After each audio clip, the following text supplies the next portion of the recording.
ద్రవ్య విధానము అనే చాప్టర్ గ్రూప్ 2 అభ్యర్థులకి ఎంతో ఇంపార్టెంట్ అయిన చాప్టర్ అండి. ఓకే, ఇందులో మనం బేసికల్గా చూడబోయేది ఓకే ద్రవ్యోల్బణం. ద్రవ్యోల్బణంలో రకాలు, ద్రవ్యోల్బణంలో ఎన్ని రకాలు ఉన్నాయి అని మాట్లాడతాం. ఓకే, ఆ తర్వాత ద్రవ్యోల్బణాన్ని ఎవరు నియంత్రిస్తారు, ఏ పద్ధతుల ద్వారా నియంత్రిస్తారనేది ద్రవ్య విధానంలో మాట్లాడుకుంటాం. ఓకే, దాని తర్వాత మోస్ట్ ఇంపార్టెంట్ ఏరియా ఇందులో the most important organisation RBI. Okay, you know it very well. RBI ద్రవ్యోల్బణాన్ని నియంత్రించడానికి తీసుకునే చర్యలు, వాటి గురించి మనం ఇక్కడ మాట్లాడతాం. So second the most important RBI. ఆ తర్వాత ద్రవ్యోల్బణం లెక్కించే పద్ధతులండి. ఓకే, ఇందులో WPI wholesale price index, CPI consumer price index. Okay, రెండు ఇండెక్సెస్ ఉంటాయి, wholesale price index, consumer price index. Consumer price ఇండెక్స్ని మనము వినియోగ ధరల సూచి అంటామండి. వినియోగ ధరల సూచి. హోల్సేల్ ప్రైస్ ఇండెక్స్ని టోకు ధరల సూచి అంటాం. ఓకే, టోకు ధరల సూచి. ఈ మూడు ఓకే గ్యారంటీ ఎగ్జామినేషన్లో గ్రూప్ 2లో ఒక 2 to 3 మార్క్స్ ద్రవ్యోల్బణం యొక్క లెక్కించే పద్ధతులు. RBI functions of RBI functions 5 రకాలు ఉంటాయి. ఆ 5 రకాల నుంచి ఒక 2 to 3 క్వశ్చన్స్.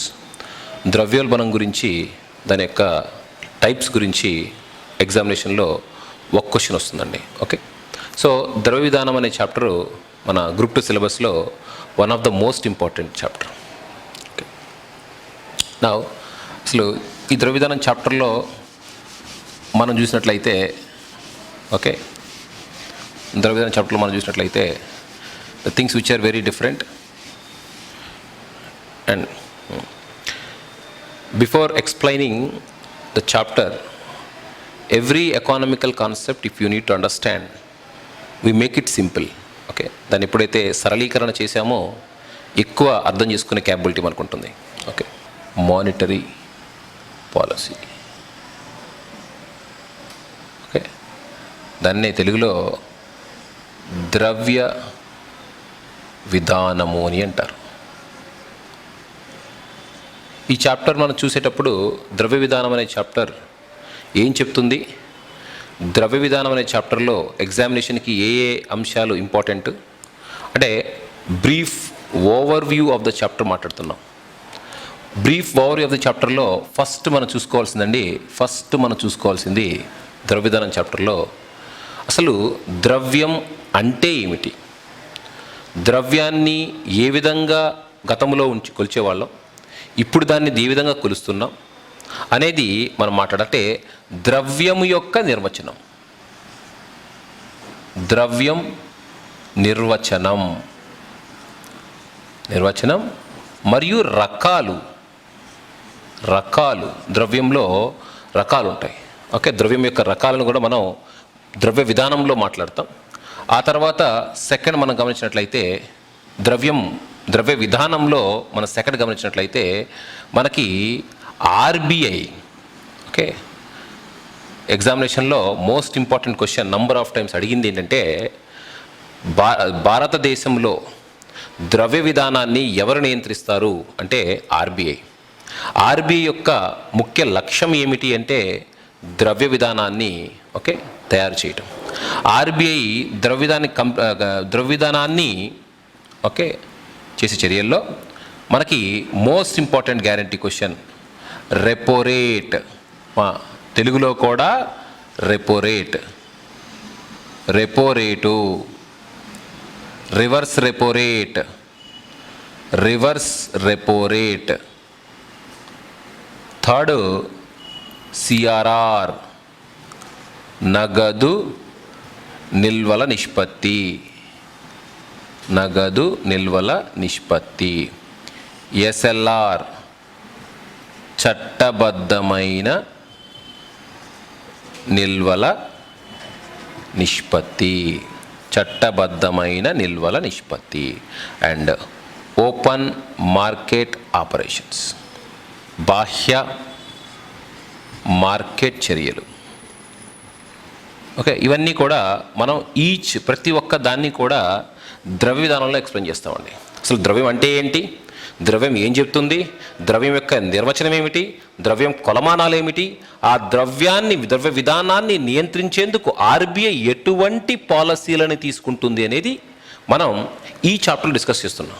ఓకే, అంటే మీరు ఈ చాప్టర్ చూడబోయే ముందు మీకు ఈ చాప్టర్లో ఏ అంశాలు చదవబోతున్నాం అనేది ఒక 5 నిమిషాలు మీకు ఇంట్రడక్షన్ లాంటిది ఇస్తానండి.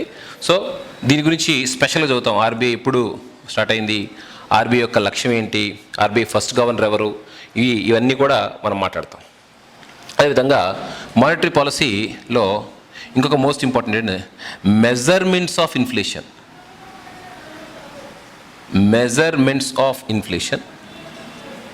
మెజర్మెంట్స్ ఆఫ్ ఇన్ఫ్లేషన్ అంటే ద్రవ్యం యొక్క కొలమానాలు. ద్రవ్యం యొక్క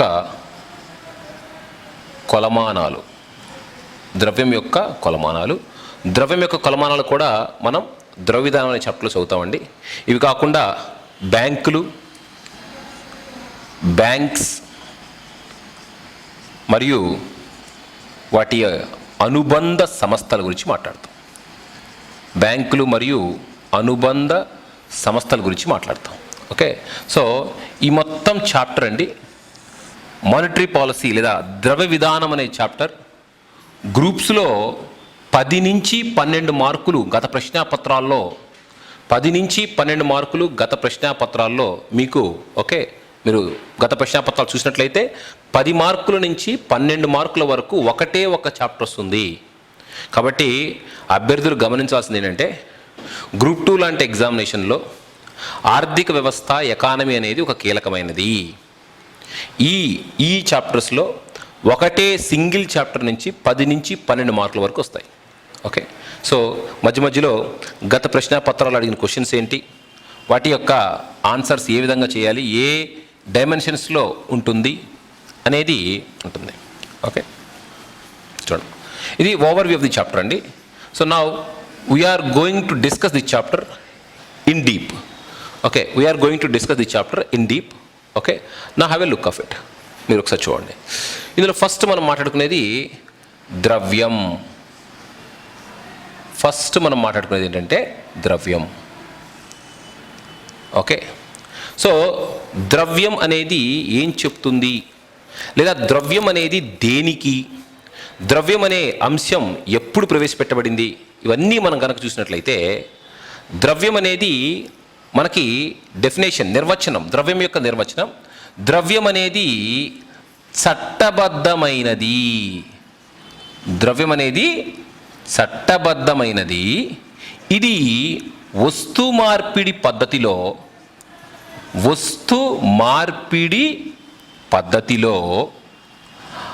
మాధ్యమముగా ఉపయోగపడుతుంది.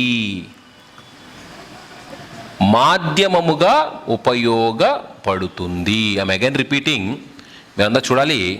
ద్రవ్యము అంటే ఏంటంటే, ద్రవ్యము అనగా ఇదొక చట్టబద్ధమైన వ్యవస్థ. చట్టబద్ధమైన వ్యవస్థ అంటే అసలు ఏంటి? చట్టబద్ధమైన వ్యవస్థ అంటే ద్రవ్యాన్ని తిరస్కరించడం నేరం. ఫర్ ఎగ్జాంపుల్, మనం 10 రూపాయల కాయను చెల్లదు అంటున్నాం. చాలామంది తీసుకోవడానికి ఇష్టపడట్లే, అంటే ద్రవ్యాన్ని తిరస్కరిస్తున్నాం. అలా తిరస్కరించడం అనేది నేరం. ఎందుకంటే ద్రవ్యం ఏమైంది? చట్టబద్ధమైనది. ద్రవ్యం చట్టబద్ధమైనది. ఇది దేనికి ఉపయోగపడుతుంది? వస్తు మార్పిడి పద్ధతి. అంటే వస్తు మార్పిడి పద్ధతి మాధ్యమంగా ఉపయోగపడుతుంది. ద్రవ్యం సృష్టించబడినప్పుడు, ద్రవ్యం ఇంకా రానప్పుడు, ద్రవ్యం అందుబాటులో లేనప్పుడు ఉన్న పద్ధతిని వస్తు మార్పిడి పద్ధతి అంటాము. వస్తు మార్పిడి పద్ధతిని ఇంగ్లీష్లో బార్టర్ సిస్టమ్ అంటాము. బార్టర్ సిస్టమ్ని అంటే వస్తు మార్పిడి పద్ధతిని రీప్లేస్ చేస్తూ, తీసుకువచ్చిన వ్యవస్థే ద్రవ్యం. అంటే వస్తు మార్పిడి పద్ధతి గతంలో మీ దగ్గర కందిపప్పు ఉంటే పక్కన వాళ్ళ దగ్గర మినపప్పు ఉంటే ఇద్దరిని ఎక్స్చేంజ్ చేసుకునేవారండి. అంటే ఇద్దరు ఒక వస్తువు ఇంకో వస్తువుతో మార్పిడి అయ్యే విధానాన్నే వస్తు మార్పిడి విధానం అంటాం. గతంలో ఏ పద్ధతి ఉన్నదంటే వస్తు మార్పిడి పద్ధతి. దాన్ని ఇంగ్లీష్లో ఏమంటామంటే బార్టర్ సిస్టమ్. బార్టర్ సిస్టానికి రీప్లేస్ చేస్తూ తీసుకొచ్చిన సిస్టమ్ ఏంటంటే ద్రవ్యం. బార్టర్ సిస్టాన్ని రీప్లేస్ చేస్తూ దాని స్థానంలో తీసుకొచ్చిన వ్యవస్థే ద్రవ్యం. ఓకే, ఇది అసలు ఏంది ద్రవ్యం? ద్రవ్యం మనం చూసినట్లయితే ఇది ఒక మాధ్యమం. ఒక మాధ్యమం అంటే mediating in the sense which is used as to measure value. వస్తువు యొక్క విలువని తెలపడానికి, వస్తువు యొక్క విలువని కొలవడానికి, వస్తువు యొక్క విలువని కొలవడానికి వాడేదే ద్రవ్యం. అభ్యర్థులు గమనించాలండి. ఇప్పుడు ఒక కారును చూసాం. కారును చూసినప్పుడు కారు యొక్క విలువ ఎంత చెప్పండి? కారు యొక్క విలువని మనీ ఉపయోగించకుండా, ద్రవ్యం ఉపయోగించకుండా చెప్పగలరా? చెప్పలేరు. కారు 10 లక్షల రూపాయలు, వాచి 2,000 రూపాయలు అంటే ఎలా చెప్తున్నారు? మీకు ఒక మీడియం ఉంది. ఆ మీడియం ఏంటి? ద్రవ్యం. అంటే ద్రవ్యం వేటిని కొలుస్తుంది? వస్తువు యొక్క విలువని కొలుస్తుంది. ద్రవ్యం వేటిని కొలుస్తుంది? వస్తువు యొక్క విలువని కొలుస్తుంది. అంటే వస్తువు యొక్క విలువను కొలవడానికి ప్రస్తుత సమాజంలో వాడుతున్న ఒక వ్యవస్థే ద్రవ్యం. అంటే ఆప్షన్ మీకు ఎగ్జామినేషన్లో ఆప్షన్, ద్రవ్యం యొక్క లక్ష్యం వస్తువు విలువను కొలవటం. Right answer. ద్రవ్యం అనేది వస్తు మార్పిడి యొక్క పద్ధతిని లో మాధ్యమంగా ఉపయోగపడుతుంది. Right answer. ద్రవ్యం అనేది చట్టబద్ధమైనది. Right answer. అంటే ముందు మీరు ద్రవ్య విధానము తెలుసుకోవాలి అంటే ద్రవ్యం అంటే ఏంటో తెలుసుకోవాలి. ఓకే, సో వస్తువు యొక్క విలువని కొలవడానికి వాడేదే ద్రవ్యం. ఓకే, చూడమ్మా, కొంతమంది ప్రకారం ద్రవ్యం అనేది అత్యంత బలమైన మాధ్యమం, అత్యంత బలమైన మాధ్యమముగా ఉపయోగపడే ద్రవ్యం. అంటే you know it very well. Any work at present days you can satisfy by money. అంటే వాట్ ఇట్ సేస్ ఈస్ ఏ పనినైనా ద్రవ్యం ఉపయోగించి చేయగలము. ద్రవ్యానికి ఆ బలం ఉన్నది. అందుకనే ద్రవ్యం అనేది అత్యంత బలమైన మాధ్యమం. ఓకే, మీకు తెలిసే ఉంటుంది, according to one of the most renowned economist, he says that all the relations are economic relations. Okay, ప్రపంచంలో మానవ సంబంధాలు అన్నీ ఆర్థిక సంబంధాలే. కార్ల్ మార్క్స్ చెప్పే ఆ సూత్రం ప్రస్తుత సమాజానికి చాలా ఇంపోజ్ అవుతుంది. మీరు కనుక గమనించినట్లయితే ఏ వ్యక్తి ఏ పనులు కనుక చేసినా అందులో ద్రవ్యం is one of the main motto. Okay, ప్రథమ అర్థం. కాబట్టి ద్రవ్యం. చూడమ్మా, ఇప్పుడు మనం మాట్లాడుకునేది ద్రవ్యం మాట్లాడాము, ద్రవ్యం యొక్క నిర్వచనం మాట్లాడామండి. ఓకే, ఇప్పుడు ద్రవ్యాన్ని మనం చూసినట్లయితే 2 రకాలుగా మాట్లాడతామండి. ద్రవ్యాన్ని మనం చూసినట్లయితే 2 రకాలుగా మనం మాట్లాడతాం. ఒకటి ప్రామాణికమైన ద్రవ్యం, ఒకటి ప్రామాణికమైన ద్రవ్యం. ప్రామాణికమైన ద్రవ్యం ఇంగ్లీష్లో స్టాండర్డ్ కరెన్సీ, తెలుగులో ప్రామాణికమైన ద్రవ్యం. ఓకే, ప్రామాణికమైన ద్రవ్యానికే మరొక పేరు ఉందండి, లోహ ద్రవ్యం, మెటల్ కరెన్సీ. అభ్యర్థులు గమనించాలండి, ద్రవ్యంలో రకాల మీద ఖచ్చితంగా ఒక క్వశ్చన్ ఉంటుంది. ప్రామాణికమైన ద్రవ్యం దాన్నే లోహ ద్రవ్యము అని అంటారు. ఓకే, మీకు అర్థం కావటం కోసం ఒక సింపుల్ లాంగ్వేజ్లో దీన్ని చెప్తాను చూడండి. మనకి జనరల్గా మీరు చూసినట్లయితే చూడండి, జనరల్గా మనం చూసినట్లయితే మనకి ఇది ఒక లోహాన్ని ఉపయోగించి తయారు చేసిన కాయిన్, ఒక లోహాన్ని ఉపయోగించి తయారు చేసిన నాణెం అనుకోండి. ఈ లోహము ఏ లోహాన్ని అయితే వాడుతున్నామో ఆ లోహం యొక్క విలువ 50 రూపాయలు అనుకోండి. ఓకే, అన్నీ నీకు ఊహాజనితమైనవి. లోహం యొక్క విలువ ఏది 50 రూపాయలు ఉండదో, లోహం యొక్క విలువ 50 రూపాయలు అనుకోండి. లోహం యొక్క విలువ దాని యొక్క ముఖ విలువతో సమానమైతే దానిని ప్రామాణికమైన ద్రవ్యము అని అంటారు. దాని ఇంగ్లీష్లో స్టాండర్డ్ కరెన్సీ. ప్రామాణికమైన ద్రవ్యంలో ద్రవ్యము యొక్క నిజ విలువ ముఖ విలువతో సమానమైనట్లయితే దానినే ఏమని అంటాము? స్టాండర్డ్ కరెన్సీ లేదా ప్రామాణికమైన ద్రవ్యం. Okay, I hope me understand. మీరు అర్థం చేసుకుని అనుకుంటున్నాను. ప్రామాణికమైన ద్రవ్యం లోహ ద్రవ్యం. పాతకాలంలో ఉపయోగించే ద్రవ్యం లోహ ద్రవ్యం. రాజుల కాలంలో ఉపయోగించే ద్రవ్యం లోహ ద్రవ్యం. లోహ ద్రవ్యంలో టంకా, జిటా, గద్వాణం ఇటువంటి అనేక నాణేలని ప్రాచీన యుగములో మరియు మధ్య యుగములో వాడేది ఏ ద్రవ్యం అంటే ప్రామాణికమైన ద్రవ్యం. ఓకే, అప్పటి కాలములో షేర్షా సూరి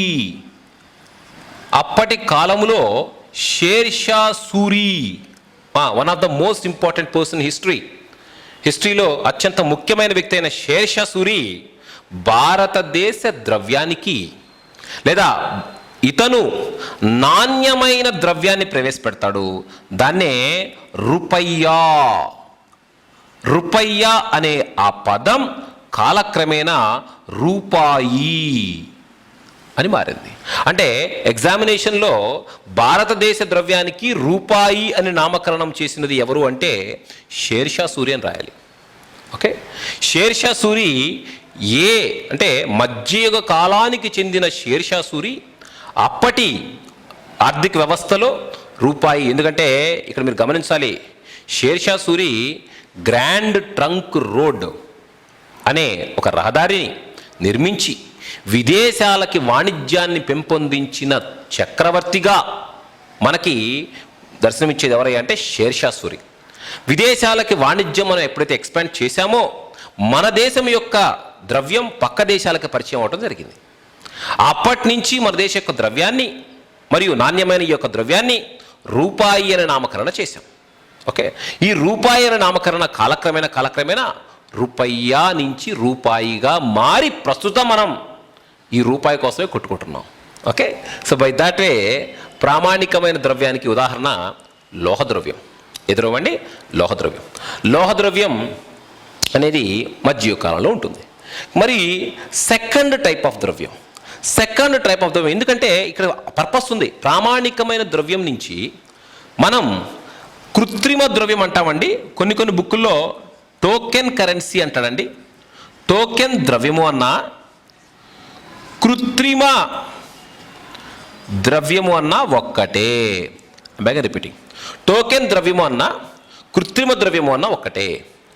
కృత్రిమ ద్రవ్యము మీరు గమనించాలండి. కృత్రిమ ద్రవ్యము ఎందుకు వచ్చింది అసలు ఏంటంటే, ఎప్పుడైతే ప్రపంచంలో లోహము అంతరించిపోతున్న సమయంలో, ప్రపంచంలో లోహము యొక్క లభ్యత తగ్గిపోతున్న సమయంలో అప్పుడు చక్రవర్తి మహమ్మద్ బిన్ తుగ్లక్, మీరు గమనించాలి, టోకెన్ ద్రవ్యాన్ని భారతదేశంలో ఎవరు ప్రవేశపెట్టారంటే మీరు రాయాల్సిన answer Tughlaq. The same Tughlaq అండి, చాలామంది ఉపయోగిస్తున్నారు ఇతని పేరు.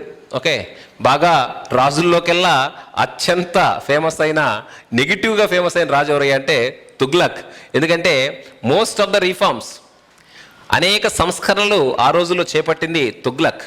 ఓకే, ఇంకొకటి ఇతని యొక్క లేదా ఖిల్జీ డైనెస్టీ తర్వాత నుంచే ద్రవ్య విధానం అనే ప్రాసెస్ స్టార్ట్ అయింది.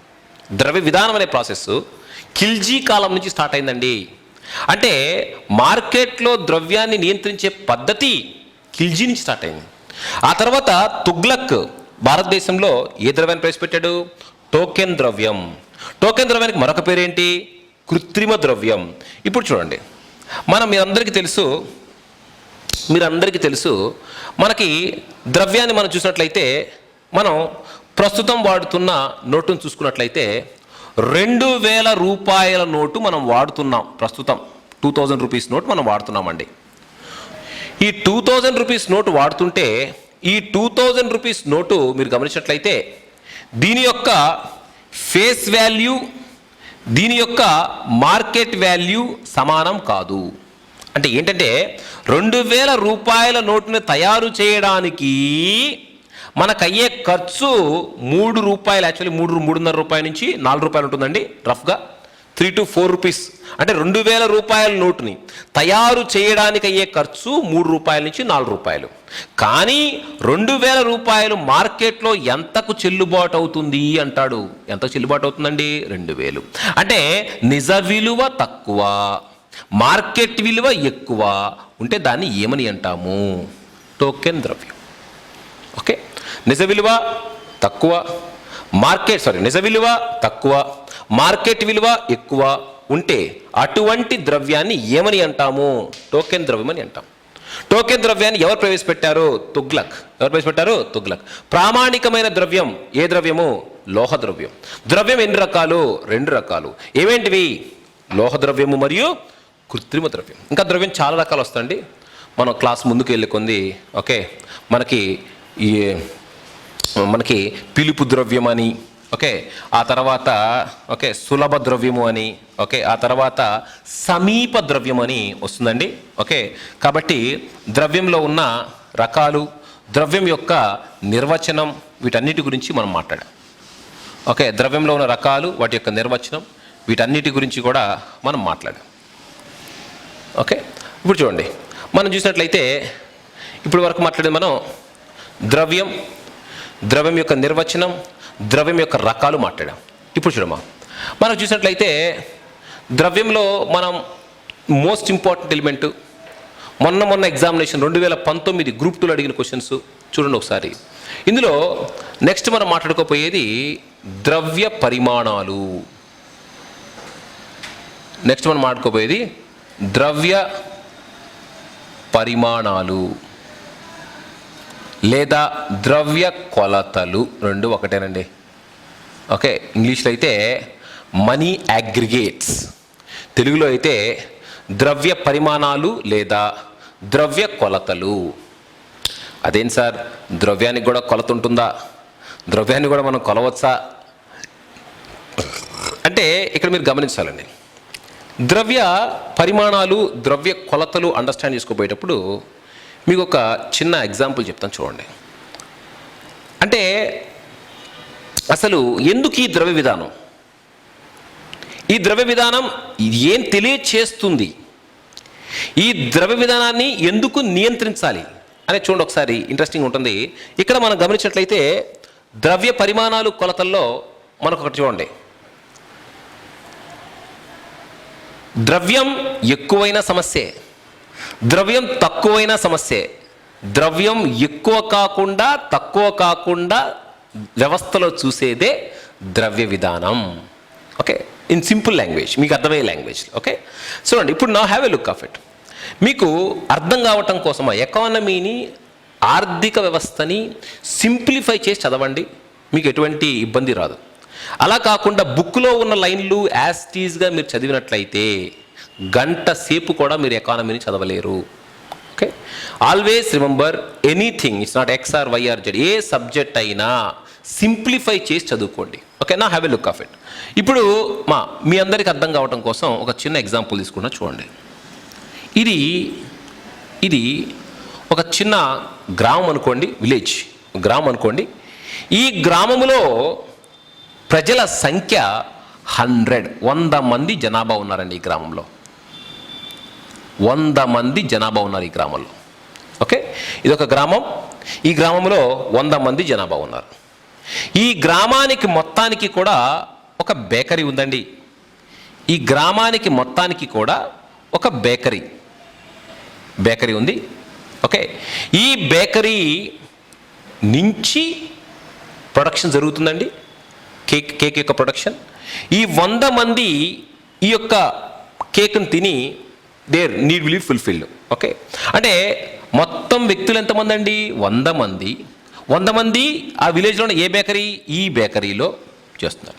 ఈ బేకరీ ప్రొడక్షన్ చూడండి, ఈ బేకరీ ప్రొడక్షన్ 50 కేక్స్, 50 కేక్స్. ఈ బేకరీ ప్రొడక్షన్ 50 కేక్స్, 50 కేకులు ప్రొడ్యూస్ చేస్తుంది ఈ బేకరీ. అలా కాకుండా ఈ 50 కేకులు ప్రొడ్యూస్ చేస్తుంటే బేకరీ, ఇందులో ఉదాహరణకి ఫస్ట్ కేసులో 100 మంది 100 మంది జనాభాలో 50 మంది జనాభా దగ్గరే డబ్బులు ఉన్నాయండి. 50 మంది జనాభా దగ్గరే మనీ ఉన్నాయి. ఎంతమంది దగ్గర మనీ ఉన్నాయి? 50 పీపుల్ దగ్గర మనీ ఉన్నాయి. ఎన్ని కేక్స్ ప్రొడ్యూస్ చేస్తున్నావు? 50 కేక్స్ ప్రొడ్యూస్ చేస్తున్నావు. మిగిలిన 50 మంది దగ్గర మనీ లేవు. ఈ 50 మంది దగ్గర ఉన్న మనీ ఈ 50 మంది వచ్చి కేక్స్ కొనుక్కుంటారు. Demand is equal to supply.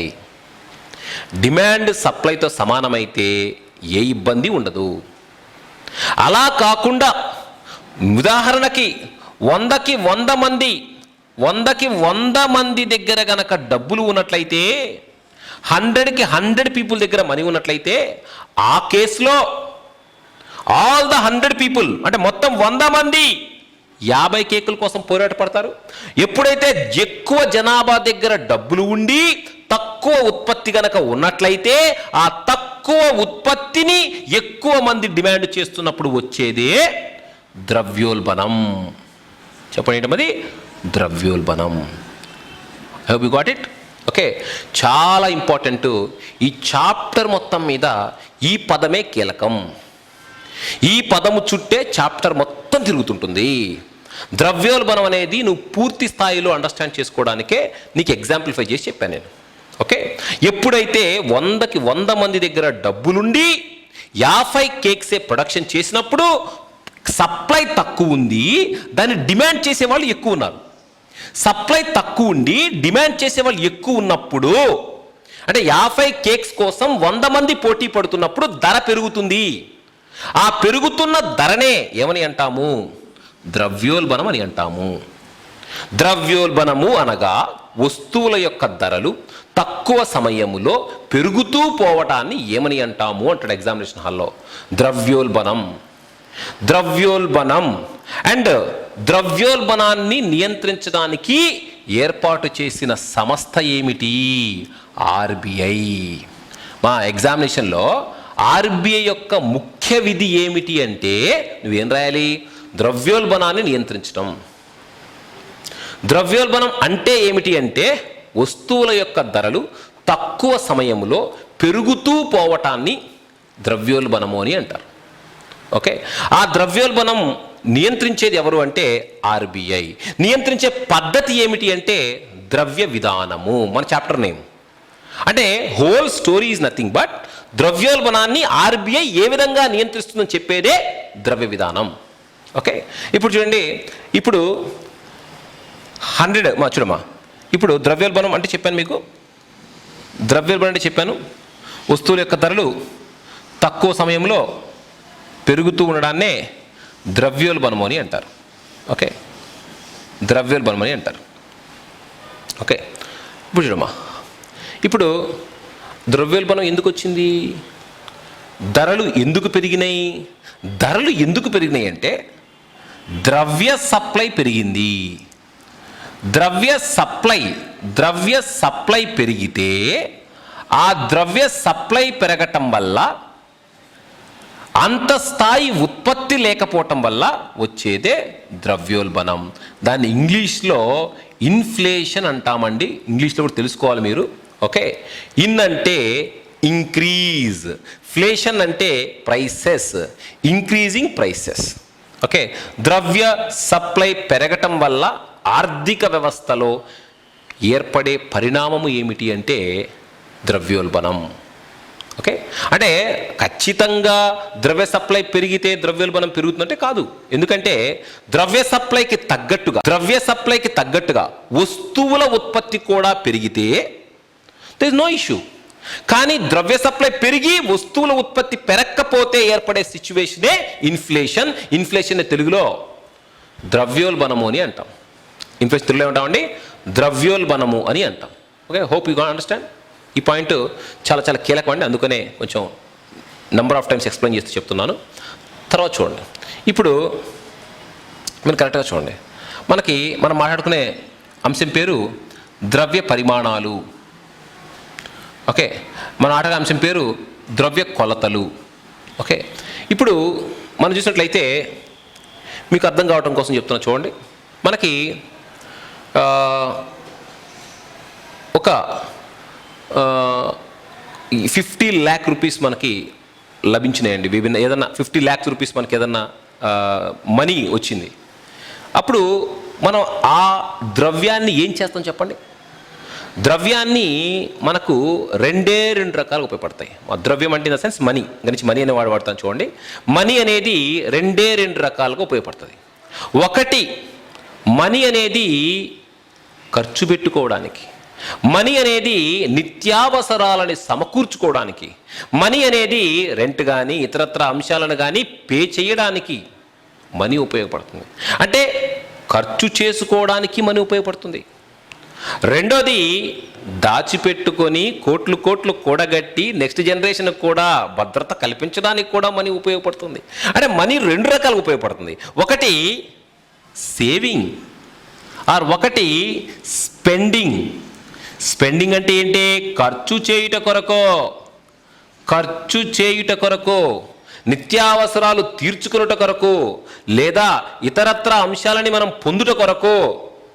Education కావాలి, ఫీజు పే చేయాలి. హెల్త్ కావాలి, మనకి డాక్టర్ కన్సల్టేషన్ ఫీజు పే చేయాలి. హౌస్ కావాలి, రెంట్ పే చేయాలి. లేదా వెజిటబుల్స్, ఆయిల్ సీడ్స్ ఇతరత్ర కావాలి అంటే మనం డబ్బులు ఖర్చు చేస్తేనే వస్తాయి. అంటే first purpose spending. Second purpose savings, పొదుపు. ఆర్ యు మే సే దాచిపెట్టుకోవటం. ఓకే, ధనవంతుడు డబ్బు ఏం చేస్తాడు? సేవింగ్స్. ఓకే, పేదవాడు లేదా మధ్యతరగతి వ్యక్తి డబ్బుని దేనిగా చూస్తాడు? స్పెండింగ్. ఓకే, డబ్బు పరిమితి మించి వచ్చినప్పుడు ఏమవుతుంది? సేవ్ అవుతుంది. పరిమితి లోపల వస్తే ఏమవుతుంది? స్పెండ్ అవుతుంది. ద్రవ్యానికి రెండు లక్షణాలు ఉంటాయి. ఒకటి spending or saving. Spending, saving రెండే ద్రవ్యం యొక్క లక్షణాలు. ఓకే, ఇప్పుడు చూడండి, ద్రవ్యం యొక్క లక్షణాలు ఏమిటది? స్పెండింగ్ ఒకటి, రెండోది ఏంటది? సేవింగ్. ఓకే, ఇప్పుడు చూడు, ఖర్చు పెట్టే ద్రవ్యాన్ని ఏమని అంటాము అంటాడు? M1 currency. Okay, M1 currency లేదా M1 మనీ అంటే ఏమిటి అంటే, M1 మనీ అనగా ప్రజల చేతుల్లో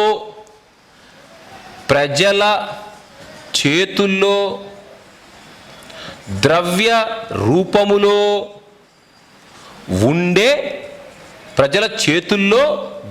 రూపములో ఉండే సొమ్ము మరియు సేవింగ్ ఖాతాలలో ఉండే సొమ్ము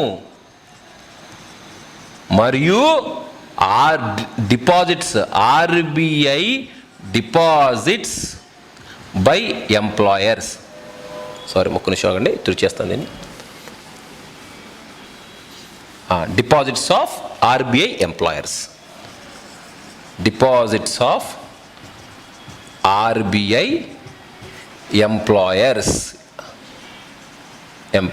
డిపాజిట్స్ ఆఫ్ RBI ఎంప్లాయర్స్ అంటే ఏం చెప్తుంది?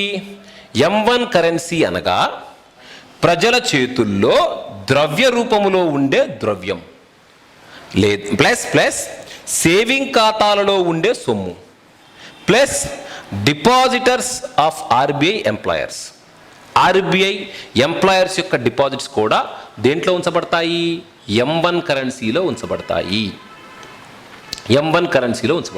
కరెక్ట్గా చూడండి, M1 కరెన్సీకి ఒక ప్రత్యేక లక్షణం ఉంది. M1 కరెన్సీలో ఒక ప్రత్యేక ఆబ్జెక్టివ్ ఉంది. ఎందుకంటే M1 కరెన్సీ నీకేం చెప్తుంది తెలుసా? ప్రజల చేతుల్లో ఉండే ద్రవ్యం అత్యంత త్వరగా మార్కెట్లోకి వచ్చేస్తుంది.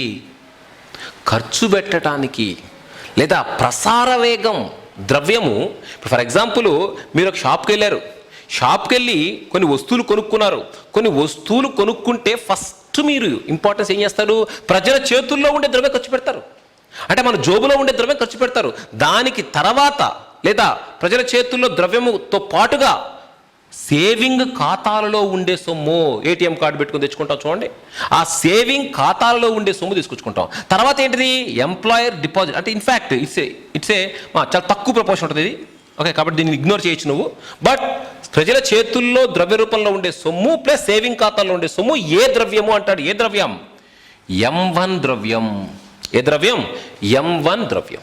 ఎప్పుడైతే M1 ద్రవ్యం పెరిగిందో, ఎప్పుడైతే M1 ద్రవ్యం పెరిగినదో, ఆ M1 ద్రవ్యం పెరగడాన్ని ఎప్పుడైతే M1 ద్రవ్యం పెరిగిందో, పెరిగిన M1 ద్రవ్యం మీరు చూసినట్లయితే ప్రజల చేతుల్లో ద్రవ్య రూపంలో ఉండే సొమ్ము అంటే ప్రజల చేతుల్లో ద్రవ్యం పెరుగుతుంది. ఎప్పుడైతే ప్రజల చేతుల్లో ద్రవ్యం పెరిగిందో ప్రజలు ఖర్చు ఎక్కువ చేస్తారు. ప్రజల చేతుల్లో డబ్బులు ఎక్కువ ఉన్నప్పుడు వాళ్ళు ఎక్కువ ఖర్చు చేయటం వల్ల ధరలు పెరుగుతాయి. ధరలు పెరగటం వల్ల ఇన్ఫ్లేషన్ పెరుగుతుంది. ఇన్ఫ్లేషన్ పెరుగుతుంది అంటే ఎగ్జామినేషన్ హాల్లో క్రింది వాటిల్లో ద్రవ్యోల్బణాన్ని ఏర్పాటు చేసే లేదా ద్రవ్యోల్బణాన్ని క్రియేట్ చేసే ద్రవ్యం ఏమిటి అంటే M1. Okay, I'm again repeating. క్రింది వాటిల్లో ద్రవ్యోల్బణాన్ని క్రియేట్ చేసే ద్రవ్యం ఏమిటి అంటే M1. ఓకే, M1 పెరుగుతుంది అంటే ఏం పెరుగుతుంది? ఇన్ఫ్లేషన్ పెరుగుతుంది. M1 అంటే ఏమిటి? ప్రజల చేతుల్లో ద్రవ్య రూపంలో ఉండే ద్రవ్యం. దాంతో పాటుగా ఇంక దేని కిందకు వస్తాయి? సేవింగ్ ఖాతాలలో ఉండే సొమ్ము. ఈ రెండు దేని కింద చూపిస్తాం? M1. కాబట్టి చూడండి, M1 అంటే సింపుల్ అండి. మన చేతుల్లో ద్రవ్య రూపంలో ఉన్న మొత్తము సొమ్మునే ఏమంటామంటే M1. ఓకే, అసలు M1 అగ్రిగేట్ ఎందుకు క్యాలిక్యులేట్ చేస్తున్నామంటే M1 ఎంత ఉందో తెలిస్తే, M1 ఎంత ప్రజల చేతుల్లో ఉందో తెలిస్తే దాన్ని బట్టి ద్రవ్యోల్బణం మారిపోతూ ఉంటుంది. M1 ఇంక్రీజ్ అయ్యే కొద్ది ఇన్ఫ్లేషన్ ఇంక్రీజ్ అవుతుంది. ఇన్ఫ్లేషన్ ఇంక్రీజ్ అయ్యే కొద్ది ధరలు పెరిగిపోతూ ఉంటాయి. ధరలు ఏమవుతాయి? పెరుగుతున్నాయి. ఇప్పుడు చూడమా, M1 ఇన్ఫ్లేషన్ పెంచుతుంది. M1 ఇన్ఫ్లేషన్ పెంచుతుంది కాబట్టి M1ని సంకుచిత ద్రవ్యము అని అంటాం. మూడో ద్రవ్యం వచ్చింది ఇందాక, ప్రామాణికమైన ద్రవ్యం. ఇందాక టోకెన్ ద్రవ్యం. ఇప్పుడు మూడో ద్రవ్యం వచ్చింది సంకుచిత ద్రవ్యం. సంకుచిత ద్రవ్యాన్ని ఇంగ్లీష్లో నారో మనీ అని అంటాం. సంకుచిత ద్రవ్యాన్ని ఇంగ్లీష్లో నారో మనీ అని అంటాం. సంకుచిత ద్రవ్యం నారో మనీ, దాన్ని ఏమంటాం మనం? M1. Which of the following is a narrow money? M1. M1కి తెలుగులో ఏమంటాం? M1ని సంకుచిత ద్రవ్యం. ఎదురమంటాం మనం? సంకుచిత ద్రవ్యం. సంకుచిత ద్రవ్యం అని ఎందుకంటాం? ఎందుకంటే ఈ ద్రవ్యము కేవలము ద్రవ్యోల్బణాన్ని మాత్రమే క్రియేట్ చేస్తుంది. అందువల్ల దీన్ని ఏమన్నా మనం? సంకుచిత ద్రవ్యము అని అన్నాం. ఓకే, సంకుచిత ద్రవ్యం చూసిన తర్వాత మీరు చూసినట్లయితే మరొకసారి చూడండి, M1 ఇంక్రీజ్ అయ్యే కొంది, M1 ఇంక్రీజ్ అయ్యే కొంది ఇన్ఫ్లేషన్ ఇంక్రీజ్ అవుతుంది. ఇందాక చెప్తున్నా కదా, ప్రజల చేతుల్లో ద్రవ్యం పెరిగే కొంది వస్తువుల యొక్క ధరలు పెరుగుతాయి. వస్తువుల యొక్క ధరలు పెరగడాన్నే ఇన్ఫ్లేషన్ పెరగడం అంటాం. M1 పెరిగితే ఇన్ఫ్లేషన్ పెరుగుతుంది. ఇప్పుడు చూడండి, అదేవిధంగా ఇప్పుడు చూడండి, మనకి M2 కాదండి, M1 పెరిగే కొంది ఇన్ఫ్లేషన్ పెరుగుతుంది. ఓకే, మరి ఇప్పుడు చూసినట్లయితే M1 increases, inflation increases. Okay, నా have a look of it. మనం కనుక చూసినట్లయితే మనకి కరెక్ట్గా వినండి, ఈ పాయింట్ మీకు కొంచెం ఇబ్బంది పెడుతుంది బ్రెయిన్ని. ఇన్ఫ్లేషన్ అనేది బట్టి ద్రవ్యోల్బణాన్ని బట్టి ద్రవ్య విలువ ఉంటుంది. ఇప్పుడు ఫర్ ఎగ్జాంపుల్ చూడండి, 100 మ్యాంగోస్ యొక్క ధర, 100 మ్యాంగోస్ యొక్క ధర 100 రూపీస్. నీ జోబులో ఉన్న 100 రూపీస్ కనుక ఇచ్చినట్లయితే 100 రూపీస్కి 3 మ్యాంగోస్ ఇస్తున్నాడు. 100 రూపీస్కి 3 మ్యాంగోస్ ఇస్తున్నాడు. ఓకే, అంటే 100 రూపాయలకి ఎన్ని మ్యాంగోస్ ఇస్తున్నాడు అండి? 3 మ్యాంగోస్. 100 రూపీస్కి 3 మ్యాంగోస్ ఇస్తున్నాడు అంటే నీ జోబులో ఉన్న 100 రూపాయలు 3 మ్యాంగోస్కి మారింది. Yes or no? అదే విధముగా చూడండి, 100 రూపీస్కి 4 మ్యాంగోస్ ఇస్తున్నాడు. 100 రూపీస్కి 4 మ్యాంగోస్ ఇస్తున్నాడు. చూడు, ఫస్ట్ కేసులోనేమో నీ జోబులో ఉన్న 100 రూపాయలు ఇస్తే 3 మ్యాంగోలు ఇచ్చాడు. సెకండ్ కేసులో నీ జోబులో ఉన్న 100 రూపాయలు ఇస్తే 4 మ్యాంగోస్ ఇచ్చాడు. చెప్పు, ఏ కేసులో ద్రవ్య విలువ అధికం? అంటే మీకేమనుకుంటారు, అరే భయ్ ఇది ఈ 2 కేసుల్లో దీని వాల్యూ ఎక్కువ అనుకుంటారు. ద్రవ్య విలువ ఏ కేసులో ఎక్కువ అంటే సెకండ్ కేస్. ద్రవ్య విలువ ఏ కేసులో ఎక్కువ అంటే రెండవ కేసులో ఎక్కువ. ఎందుకు ఎక్కువ?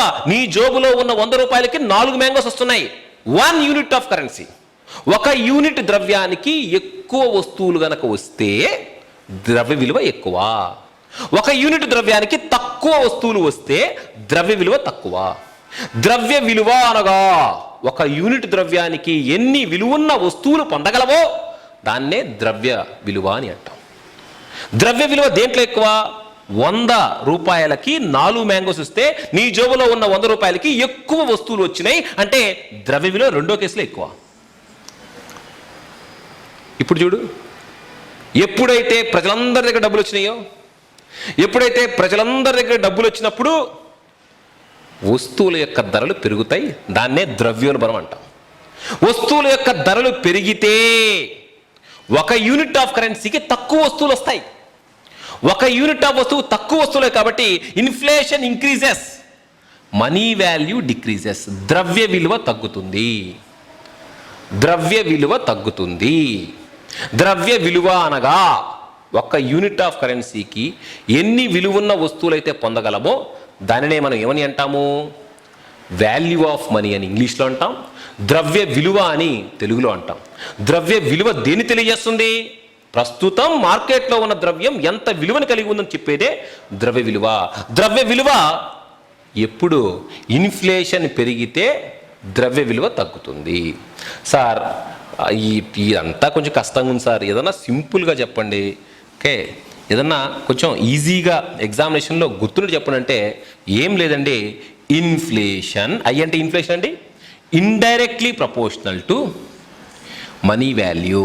సింపుల్. ద్రవ్యోల్బణం అనేది ద్రవ్య విలువకి విలోమానుపాతంలో ఉంటుంది. అంటే ఏంటి? ద్రవ్యోల్బణం పెరిగింది, ద్రవ్య విలువ తగ్గింది. ద్రవ్యోల్బణం తగ్గింది, ద్రవ్య విలువ పెరిగింది. సింపుల్. అంటే what it says? The dependence of money value. Money యొక్క విలువ దేని మీద ఆధారపడి ఉంటుందంటే ఆన్సర్ ఏంటండి? ఇన్ఫ్లేషన్. అంటే ఇన్ఫ్లేషన్ పెరిగే కొద్ది మనీ వాల్యూ ఏమవుతుంది? తగ్గుతుంది. ఇన్ఫ్లేషన్ తగ్గే కొద్ది మనీ వాల్యూ ఏమవుతుంది? పెరుగుతుంది. అసలు M1 కరెన్సీ అంటే ఏమిటి? M1 కరెన్సీ అనగా ప్రజల చేతుల్లో ద్రవ్య రూపములో ఉండే సొమ్ము ప్లస్ సేవింగ్ ఖాతాలలో ఉండే సొమ్ము. ప్రజల చేతుల్లో ద్రవ్య రూపంలో ఉండే సొమ్ము ప్లస్ సేవింగ్ ఖాతాలలో ఉండే సొమ్ము plus RBI employers deposits is called M1 currency. చూడమ్మా, 2017 క్వశ్చన్. M1 కరెన్సీని సార్ కొన్నిసార్లు మీరు M1 మనీ అని వాడుతున్నారు, కొన్నిసార్లు M1 కరెన్సీ అని వాడుతున్నారు. చూడండి, కరెన్సీ అంటే మన చేతుల్లో ఉండే రూపాయి, 10 రూపాయలు, 50 రూపాయలు ఎన్ని కరెన్సీ. దాన్ని ఏమంటాం? Currency. Currency plus debit card, credit card, Paytm ఇవన్నీ ఏంటి? They are not currency but they work like a currency. అవి కరెన్సీ కావు, కరెన్సీ చేసే పనిని చేస్తున్నాయి. కరెన్సీ ప్లస్ క్రెడిట్ కార్డు కానీ, డెబిట్ కార్డు కానీ, పేటిఎం కానీ, మిత్రత్ర ద్రవ్యములాగా ఉపయోగపడే మాధ్యమాలను కలిపితే దాన్ని మనీ అంటాం. రెండు ఆల్మోస్ట్ ఒక్కటేనండి, అది స్లైట్ డిఫరెన్స్ ఉంటుంది. అందుకని కొన్నిసార్లు మనీ అనే పదం వాడుతున్నాం, కొన్నిసార్లు కరెన్సీ అని వాడుతున్నాం. కానీ యాక్చువల్ మాట అంటే M1 మనీ. అది M1 మనీ అంటే ప్రజల చేతుల్లో ద్రవ్య రూపంలో ఉండే సొమ్ము ప్లస్ సేవింగ్ ఖాతాల్లో ఉండే సొమ్ము. ఓకే, ఇంది వాటిల్లో ఏ ద్రవ్యాన్ని సంకుచిత ద్రవ్యం అంటారంటే M1. ఓకే, ఈ క్వశ్చన్ 2017 అడిగింది, 2012 అడిగింది. అండ్ క్రింది వాటిల్లో ద్రవ్యోల్బణాన్ని క్రియేట్ చేసే మనీ ఏమిటి? M1 2012 question. ఓకే, అదేవిధంగా 2017 క్వశ్చన్ అండి, ఏఈలు అడిగిన క్వశ్చన్ ఇది. M1 క్రింది వాటిలో ఏ ద్రవ్యాన్ని సంకుచిత ద్రవ్యం అంటాము? ఏ ద్రవ్యాన్ని అంటాం మనం? M1 ద్రవ్యాన్ని. ఓకే, M1 ద్రవ్యాన్ని సంకుచిత ద్రవ్యం అని అంటాము. ఓకే, ఇలా కాకుండా పేదవాళ్ళు, మధ్యతరగతి వాళ్ళు ఎక్కువగా ఉపయోగించే మనీ ఏమిటి? M1. ఏమని? M1. ఎందుకంటే నీకు ఇందా చెప్పాను, ద్రవ్యానికి 2 లక్షణాలు ఉంటాయి. ఒకటి ఖర్చు పెట్టుకోవడం, 2 దాచిపెట్టుకోవడం. ఈ 2 కాకుండా ఇంకో లక్షణం చెప్పండి. ఇంకేం ఉండదు, 2 లక్షణాలు ఉంటాయి. తగలబెట్టావు కదా ద్రవ్యాన్ని అయితే you have to only two actions. One is either spend or save. Okay, అంటే స్పెండింగ్ గురించి మాట్లాడేది ఏంటిది? M1. M1 తర్వాత మనం చూసినట్లయితే రెండవ most important aggregate M2. M2 is equal to M1 plus post office deposits. M2 is equal to M1 plus post office deposits. అంటే క్రింది వాటిల్లో పోస్ట్ ఆఫీస్ డిపాజిట్స్ గురించి మాట్లాడే మనీ లేదా మాట్లాడే ద్రవ్య పరిమాణము ఏమిటి అంటే your answer should be M2. Post office ఖాతాలలో ఉండే సొమ్ము గురించి మాట్లాడటానికి మీనింగ్ ఏంటండి? Post office deposits is equal to M2 minus M1. అంటే తెలిసేంటి? పోస్ట్ ఆఫీస్లో ఎంత డిపాజిట్స్ ఉన్నాయి అనేది తెలుసుకోవడానికి ఉపయోగించే అగ్రిగేటే M2 aggregate. M2 is equal to M1 plus post office deposits. M2 is equal to M1 plus post office deposits. Post office deposits is equal to M2 minus M1. అంటే ఏం తెలియజేస్తుంది ఇది? పోస్ట్ ఆఫీసులో ఎంత డిపాజిట్స్ ఉన్నాయని చెప్పేదే M2. కానీ after 1980s ఇప్పుడు పోస్ట్ ఆఫీస్ ఎవరు వాడుతున్నారు? Almost post office deposits gone. Whole post office structure is gone. Then now very negligible, అతి తక్కువ పరిమాణములో పోస్ట్ ఆఫీస్లో డిపాజిట్స్ కలవు. అతి తక్కువ పరిమాణంలో పోస్ట్ ఆఫీస్ డిపాజిట్లు ఉన్నాయి కాబట్టి ప్రస్తుతము ఏ అగ్రిగేట్ తొలగించబడినది? M2. ప్రస్తుతం M2 ఎందుకు తొలగించబడింది? పోస్ట్ ఆఫీస్ డిపాజిట్ చాలా తక్కువ మోతాదులో ఉన్నాయి. M1 పెద్దదా M2 పెద్దదా? M2 పెద్దది. అంటే ఏంటి? M2 గ్రేటర్ దాన్ M1. M2 గ్రేటర్ దాన్ M1. ఎందుకు? M2 is equal to M1 plus post office deposits. పాతకాలంలో పోస్ట్ ఆఫీస్లో ఎక్కువ మొత్తాల్లో డిపాజిట్స్ ఉండేవి కాబట్టి ఆ డిపాజిట్స్ని బ్యాంకులు లేదా ఆ డిపాజిట్స్ని ఆర్థిక వ్యవస్థలో ద్రవ్య పరిమాణాలలో తెలియచేయటం కోసం అదే M2, దాన్నే M2. ఓకే, ఈ ద్రవ్య పరిమాణాలు మీరు బుక్లో చూసినట్లయితే అర్థం చేసుకోవడం కొంచెం కష్టం ఉంటుందండి. ఓకే, ఈ మనీ వాల్యూ, ఇన్ఫ్లేషన్, ఇది ఎకానమీలో కొన్ని చాప్టర్స్ చాలా సులభతరంగా ఉంటాయండి. ఓకే, కొన్ని చాప్టర్స్ కొంచెం మీకు కఠినతరంగా అనిపిస్తాయి. కానీ మనసు పెట్టి లేదా అర్థం చేసుకొని చదవగలిగితే నన్ను అడిగితే it's easiest job. Okay, easiest job as of my knowledge. Okay, నా have a look of it అండి. నా M3 is equal to M1 plus M3 is equal to M1 plus, okay, fixed deposits.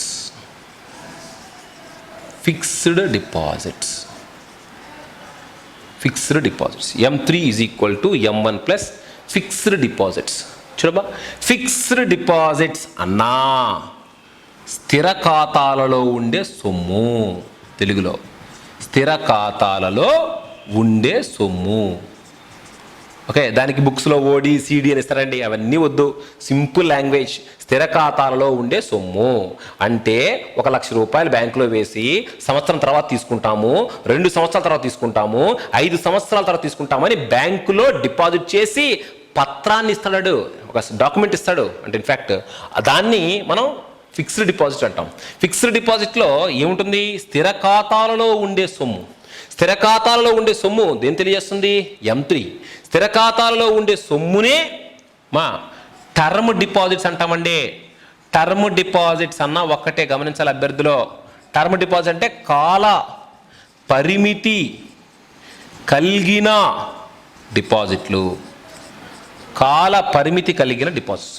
Okay, M3 is equal to M1 plus fixed deposits. Fixed deposits అంటే స్థిర ఖాతాల్లో ఉండే సొమ్ము. Term deposits అన్న ఒకటేనండి. Fixed deposits అన్న టర్మ్ డిపాజిట్స్ అన్న. Term అంటే కాలం అండి, 1 సంవత్సరానికో 2 సంవత్సరాలకో 3 సంవత్సరాలకో బ్యాంకులో డబ్బులు పెట్టడాన్ని కాల పరిమితి కల. సేవింగ్ ఖాతాలలో ఉన్న సొమ్ముని మనం ఎప్పుడు కావాలంటే అప్పుడు తీసుకోవచ్చు. స్థిర ఖాతాలలో ఉండే సొమ్ముని ఎప్పుడు కావాలంటే అప్పుడు తీసుకోలేము. సేవింగ్ ఖాతాలలో ఉండే సొమ్ముకి మీద ఇచ్చే వడ్డీ రేటు వేరు, అదేవిధంగా స్థిర ఖాతాలలో ఇచ్చే డబ్బుల మీద ఇచ్చే వడ్డీ రేటు వేరు. స్థిర ఖాతాలలో ఉండే సొమ్ము గురించి మాట్లాడేది M3, సేవింగ్ ఖాతాలలో ఉండే సొమ్ము గురించి మాట్లాడేది M1. ఓకే, కాబట్టి స్థిర ఖాతాలో ఉండే సొమ్ము. అలా కాకుండా రికరింగ్ డిపాజిట్స్ అంటామండి. రికరింగ్ డిపాజిట్స్, ఓకే, అంటే సంవత్సరానికి ఇంత కడతాము, ఒక 4-5 సంవత్సరాల తర్వాత ఇంత ఇస్తాము అనే deposit recurring deposits. Any type of deposits other than saving, that is called M3. M3 is equal to M1 plus fixed deposits. M3 is equal to M1 plus fixed deposits. Now have a look of it అండి. ఇప్పుడు చూడండి M3 ఇది, M1 ఇది, M1 ఇది 2012 group 2 question. Okay, ఈ క్వశ్చన్లో మీరు గమనించినట్లయితే క్రింది వాటిల్లో ఫిక్స్డ్ డిపాజిట్స్ పెరుగుతున్నాయి అంటే అది దేనికి నిదర్శనము? M3 పెరుగుతుందనేది నిదర్శనం. M3 పెరుగుతుంది అంటే క్రింది వాటిల్లో ఏ అగ్రిగేట్ ఏం పెరుగుతుంది? ఫిక్స్డ్ డిపాజిట్స్ పెరుగుతున్నాయి. ఫిక్స్డ్ ఖాతాలలో సొమ్ము పెరుగుతుంటే దేన్ని సూచిస్తుంది? M3. జనాల దగ్గర డబ్బులు లేకుండా జనాల యొక్క డబ్బులు ఫిక్స్డ్ ఖాతాల రూపంలో బ్యాంకుల్లో ఉన్నట్లు అయితే అప్పుడు జనాల దగ్గర డబ్బులు తక్కువ ఉంటాయి. జనాల దగ్గర ఎప్పుడైతే డబ్బులు తక్కువ ఉంటాయో ఇన్ఫ్లేషన్ తగ్గుతుంది. ఎప్పుడైతే బ్యాంక్ దగ్గర ఎక్కువ డబ్బులు ఉండి బ్యాంక్ దగ్గర ఎక్కువ డబ్బులు డిపాజిట్స్ రూపంలో ఉంటే ఆటోమేటిక్గా పీపుల్స్ దగ్గర తక్కువ డబ్బులు ఉన్నాయి. పీపుల్స్ దగ్గర ఎప్పుడైతే తక్కువ డబ్బులు ఉన్నాయో inflation is less. Which of the following money aggregate decreases inflation? M3. క్రింది వాటిల్లో ఏ ద్రవ్య పరిమాణము ద్రవ్యోల్బణాన్ని తగ్గిస్తుంది? ఆన్సర్ ఏంటండి? M3. M3లో M1 plus fixed deposits. అంటే M3 పెద్దదా M1 పెద్దదా? M3 greater than M1. M3 greater than M1. M3 greater than M1. M1 plus fixed deposit is equal to M3. Okay, so by that way these are the total M3 elements andi. Okay, and eppudaithe inflation taggindo money value perigindi. Inflation taggindo money value perigindi. Which of the following aggregate increases money value? M3. Which of the following aggregate decreases money value? M1.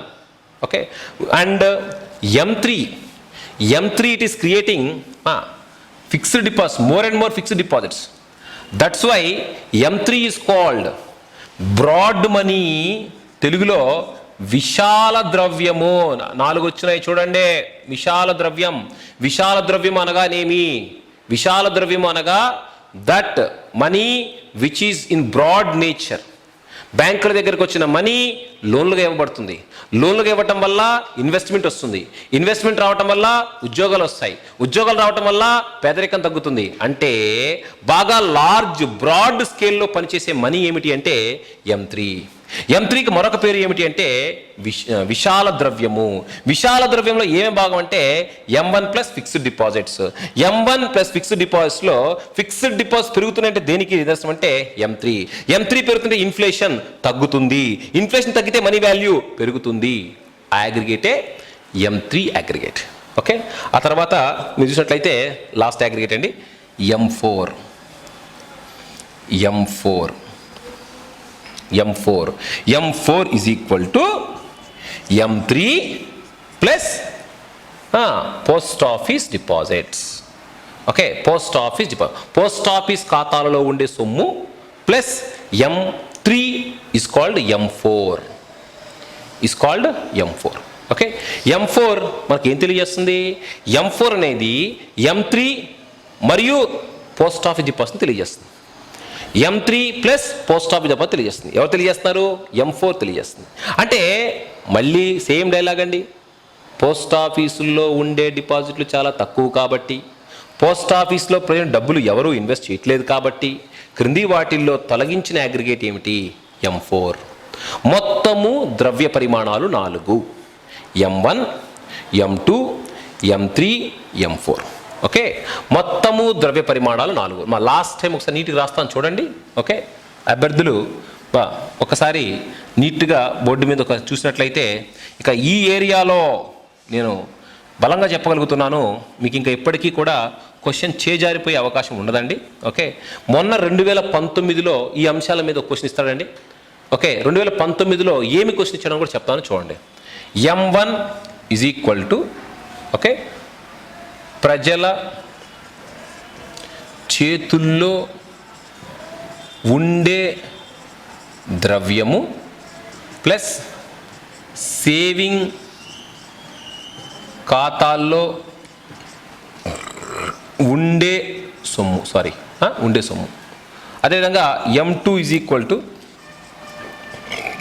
M1 plus post office deposits. Okay, M3 is equal to M1 plus స్థిర ఖాతాలలో ఉండే సొమ్ము. M4 is equal to M3 plus post office deposits. Okay, ఇప్పుడు చూడండి, post office examination questions వస్తాయి చూసుకోండి. Post office deposits గురించి తెలియజేసే అగ్రిగేట్ ఏంటి? లేదా అలా కాకుండా ప్రజల చేతుల్లో ఉండే ద్రవ్యం గురించి తెలియజేసే అగ్రిగేట్ ఏంటి? M1. ఓకే, అలా కాకుండా M1కి మరొక పేరు ఏమిటి? సంకుచిత ద్రవ్యం. ఏ క్వశ్చన్లు అండి ఎగ్జామినేషన్ హాల్లో, అట్లా చదువుకోవాలి మీరు, అర్థమైందా? అలా చేస్తేనే మీకు ఓకే మంచి మార్కులు వస్తాయండి. ఎందుకంటే we have to remind the things. విశాల ద్రవ్యం దేనంటాము? M3. సంకుచిత ద్రవ్యం దేనంటాము? M1. క్రింది వాటిల్లో ఏ అగ్రిగేట్ అతి పెద్దది అంటాడండి? Which of the following aggregate is largest aggregate అంటే M4. ఎందుకు? M4లో ఏమున్నాయి? M4లో M3 ఉంది, M3తో పాటుగా పోస్ట్ ఆఫీస్ డిపాజిట్స్ ఉన్నాయి. ఓకే, M4లో M3 ఉంది, M3తో పాటుగా పోస్ట్ ఆఫీస్ డిపాజిట్స్ ఉన్నాయి. M3లో M1 ఉంది ప్లస్ స్థిర ఖాతాల్లో. అంటే చూడండి, M1 greater than M2 greater than M3 greater than M4. Okay, highest aggregate or largest aggregate M4, smallest aggregate M1. Okay, అసలు ఈ అగ్రిగేట్లు అంటే ఎందుకు ఈసారి అగ్రిగేట్స్ ఏం చెప్తున్నాయి సార్ అంటే, ఈ అగ్రిగేట్స్ M3ని క్యాలిక్యులేట్ చేయటం వల్ల ఫిక్స్డ్ ఖాతాల రూపంలో ఎంత సొమ్ము ఉన్నది చూడమ్మా. For example, fixed deposits is equal to M3 minus M1. అంటే ఫిక్స్డ్ ఖాతాలలో ఎంత సొమ్ము ఉన్నది అని ఆటోమేటిక్గా తెలిసిపోతుంది. ఎక్కడ? M3 అగ్రిగేట్ వల్ల. ఓకే, లేదా ప్రజల చేతుల్లో ఉండే ద్రవ్యం ఎంత అని తెలిసిపోతుంది. దీనివల్ల M1 అగ్రిగేట్ వల్ల. అంటే ద్రవ్యోల్బణాన్ని క్రియేట్ చేసే మనీ ఏమిటి, ద్రవ్యోల్బణాన్ని క్రియేట్ కాకుండా పెట్టుబడిని క్రియేట్ చేసే మనీ ఏమిటి అని విభిన్న అంశాల మీద RBI ఓకే క్యాలిక్యులేట్ చేసే ఒక చర్యే ద్రవ్య పరిమాణాలు. ఓకే, ఐ హోప్ అండర్స్టాండ్ నేను ఏం చెప్తున్నాను.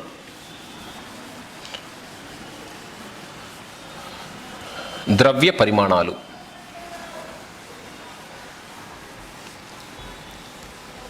మీరు ఒక విషయాన్ని చదివేటప్పుడు పూర్తిగా అర్థం చేసుకొని చదవటం వల్ల అది ఎక్కువగా ఉంటుంది. అంటే అప్లికేషన్ మెథడ్లో చదవాలండి. మనకేంటంటే చిన్నప్పటి నుంచి అప్లికేషన్ మెథడ్ కాకుండా మనకు నేర్పించడం వల్ల కొంత ఒడిదుడుకులు ఉంటాయి అభ్యర్థులకి. ఓకే, చాలామంది దగ్గర సబ్జెక్ట్ చాలా ఉంటుంది, కానీ అతి కొద్ది మంది దగ్గరే దాన్ని మల్టీ డైమెన్షనల్లో ఉపయోగించే క్యాపబిలిటీ ఉంటుంది. ఓకే, అంటే మనకు తెలిసిన ఇన్ఫర్మేషన్ని మనం ప్రాపర్ ఛానల్లో పెట్టుకోగలగటమే జ్ఞానం, విజ్డమ్ అంటాం దాన్ని. ఓకే, సరే చూడమ్మా. నెక్స్ట్ M1, M2, M3, M4లో M2, M4 వాస్ రిమూవ్డ్, తొలగించాం. ఓకే, అంటే ప్రస్తుతం ఉందేంటి? M1, M3. M1, M3ని రీప్లేస్ చేస్తూ L1, L2, L3, L1, L2, L3. అంటే ప్రస్తుతం ఉన్న అగ్రిగేట్స్ ఎన్ని? 3. L1 అంటే దాదాపుగా M1, ఎగ్జాక్ట్గా చెప్పట్లేదు నేను. L2 దాదాపుగా M3, L3 M3 plus non banking finance corporations, banking ఏతర ఫైనాన్స్ సంస్థలు, బ్యాంకింగ్ ఏతర ఫైనాన్స్ సంస్థలు, బ్యాంకింగ్ ఏతర ఫైనాన్స్ ఆర్గనైజేషన్స్ని కలిపితే L3. అంటే ప్రస్తుతము ఎన్ని అగ్రిగేట్స్ ఉన్నాయంటాడు? L1, L2, L3. గతములో ఎన్ని aggregates ఉన్నాయంటాడు? M1, M2, M3, M4. తొలగించిన అగ్రిగేట్స్ ఏమిటి అంటాడు? M2, M4. ప్రస్తుతం L1, M1, ప్రస్తుతం L2, M3, ప్రస్తుతం L3, M3 plus NBFC. NBFC అంటే ఏంటి? Non banking finance corporation. Okay, non banking finance corporation అంటే ప్రస్తుతం అగ్రిగేట్స్. ఈ క్వశ్చన్నే మీరు చూసినట్లయితే ఇంటికి వెళ్ళి చెక్ చేసుకోండి, ఆన్లైన్ పేపర్ కాబట్టి గ్రూప్ టూలో L1 L2 L3 ఏమిటి అని అడిగాడు. Okay, L1 L2 L3 liquidity.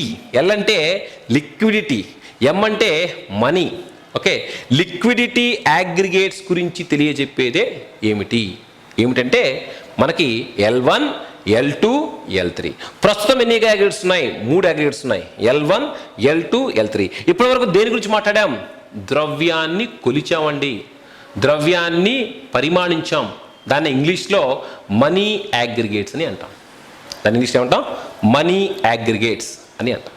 Okay, ఆ తర్వాత చూడండి. ఆ తర్వాత మనం చూసినట్లయితే మనకి అనదర్ మోస్ట్ ఇంపార్టెంట్ ఏరియా మనం గమనించినట్లయితే చాలా వరకు మీరు చూస్తుంటారు ఇది. ఓకే, మనము